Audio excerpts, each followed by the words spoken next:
Some might say that great progress has been made towards reaching equality between men and women, at least in some key areas, such as education and health. But there is still a critical area where women are underrepresented, and that is decision-making. An equitable society is one where power and access to it is open to all. Positions of power are filled using a transparent selection process based on objective criteria and skill assessment. International conventions stress the importance of equitable access and participation of women and men in decision-making as a necessary condition for women's interests to be taken into account. What does decision-making mean? A decision-making position is one from where it is possible to make or influence a decision, to exercise authority, whether in the public or in the private sector. In the public sector, it usually refers to key positions in economic, political, and administrative spheres. This includes the Houses of Parliament and Central Bank, and senior positions in the civil service. The gender balance in decision-making is also important in the judiciary, the media, and the private sphere. An indicator of gender equality and women's empowerment is the extent of women's representation in top positions in politics. Are women heads of state or government? To what degree are women represented in national parliaments or in ministerial or sub-ministerial positions? If women are represented, are they in specific areas of government, for example, in health and education ministries? Or are they also represented in such core ministries such as Ministry of Home Affairs, Foreign Affairs, Ministry of Finance or Defence? As the graph shows, for the given countries, the share of women among the core ministers is very low, if any.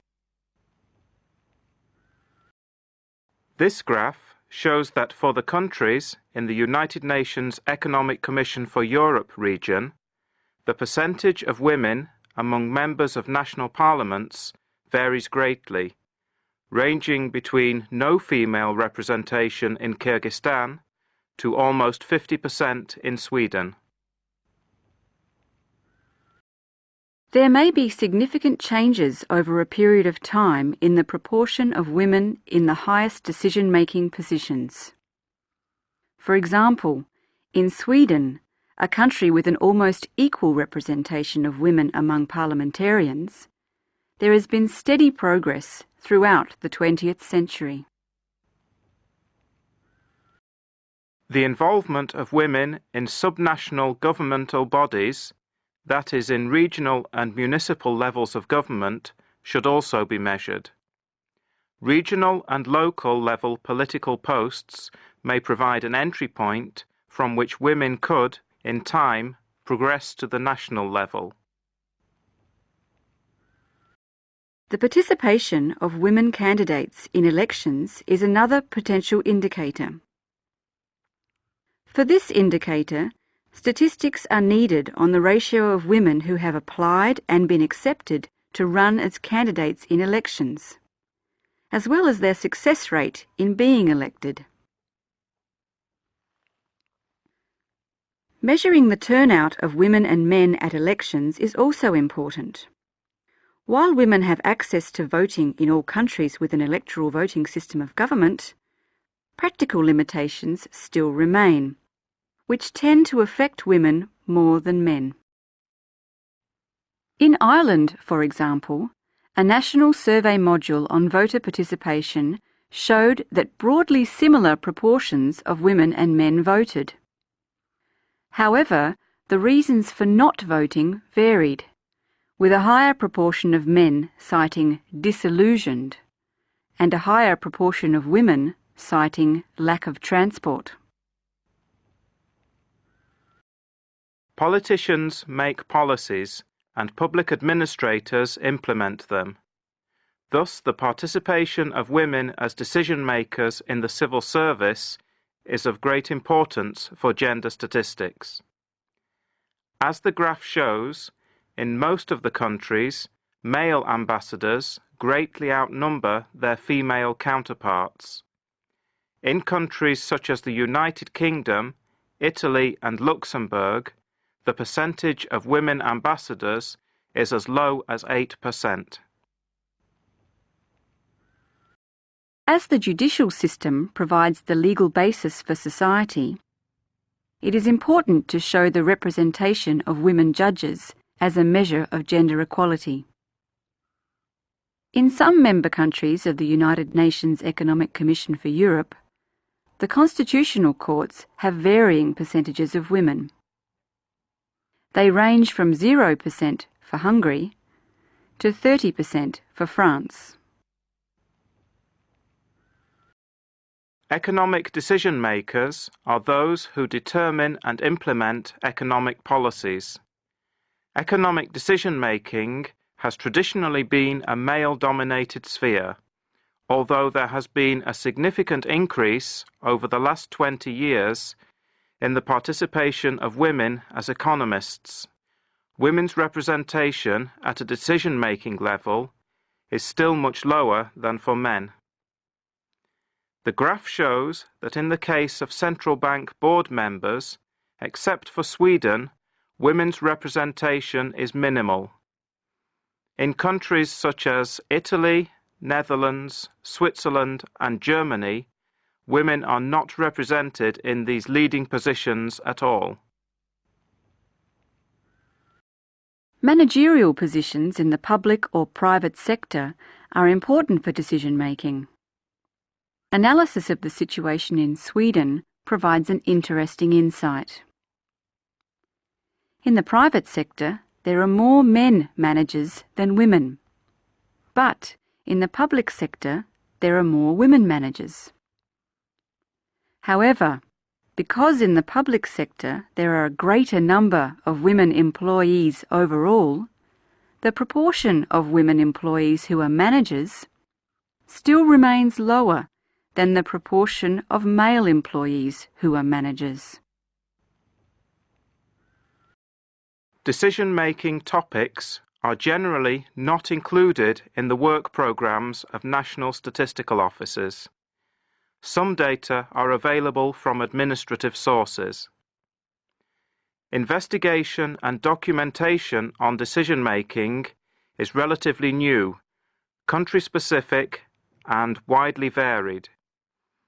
Data needed to monitor and raise awareness on this issue are held by decision-making institutions, government agencies and major economic institutions, which do not usually compile information about decision-making.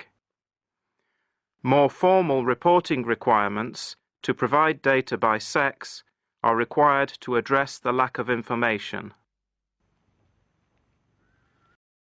A strong framework for international statistical standards, guidelines and definitions still needs to be developed. Various international institutions and organisations are proposing policy-relevant indicators on the basis of which data should be collected. To support and monitor progress towards gender equality in decision-making, the European Commission maintains a public access database which covers decision-making in the political, public, judicial, and social and economic domains in the EU and some other European countries. It shows the percentage of women and men in a number of decision-making positions in influential organisations. In 1999, the European Council adopted a set of 9 indicators in the area of women and men in decision-making. In 2003, the Council adopted a further set of 9 indicators concerning economic decision-making, such as governors of the central banks, members of the decision-making bodies of the central banks, ministers and deputy ministers of the economic ministries. In general, a household decision maker is a person who makes household decisions at all levels relating to the family. For example, on nutrition, healthcare, education, investment, and spending of collective resources. Even though there are some decision-making indicators proposed at the institutional level, indicators on decision-making within the household are still missing. Devising such indicators is complicated, as the designation of decision-maker is seldom formal and differs according to the type of decision to be made. Data on household decision-making is collected through household surveys. Sometimes the concept of household head is used as an indicator of decision-making, but this may be misleading and not representative of actual participation in household decision-making. More information is required. In South Africa, for example, some surveys ask which member of the household usually brings in the most money, in addition to a question about household head.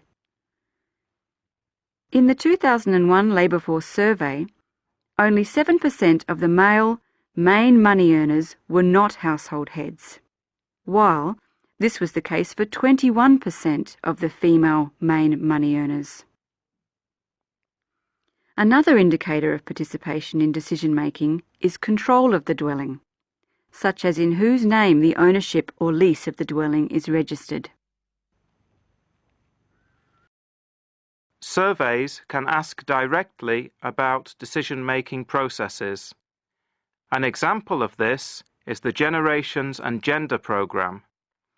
This ongoing project comprises a system of panel surveys of nationally representative samples of 18 to 79-year-olds. The surveys include a series of questions on power and decision-making. Who makes the decisions about the following issues in your household? Routine purchases for the household. Occasional, more expensive purchases for the household. The time you spend in paid work. The time your partner or spouse spends in paid work. The way children are raised. Social life and leisure activities. Respondents indicate whether it is always or usually the respondent, his or her partner, whether responsibility is shared, or whether it is somebody else in the household or not living in the household who makes decisions on each type of issue. Another question related to decision-making in the Generations and Gender surveys concerns the organisation of income. Respondents are shown a card with a list of items and are asked which of the items fits best. How do you and your partner spouse organise your household income? 1. I manage all the money and give my partner spouse his/her share. 2. My partner spouse manages all the money and gives me my share. 3. We pool all the money and each takes out what we need. 4. We pool some of the money and keep the rest separate. 5. We each keep our own money separate. When it comes to decision-making, equality between women and men is far from being achieved.